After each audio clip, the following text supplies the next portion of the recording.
బాగా వచ్చింది జెండా.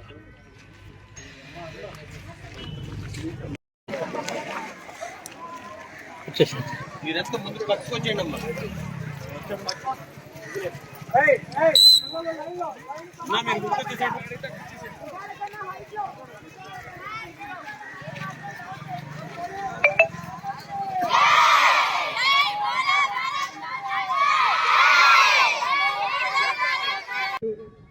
మీ దగ్గరికే వస్తారు కాబట్టి మానవతా దృక్పథంతో పనిచేయండి.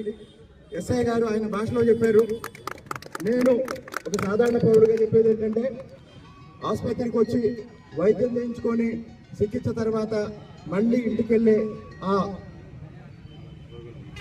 రోగులు కానీ వాళ్ళ కుటుంబ సభ్యుల పట్ల కానీ మీరందరూ కూడా మానవతా దృక్పథంతో వ్యవహరించి వీలైనంత వరకు వాళ్ళకి సహకరిస్తారని మీ అందరికీ ఇంకొకసారి విజ్ఞప్తి చేస్తున్నాను.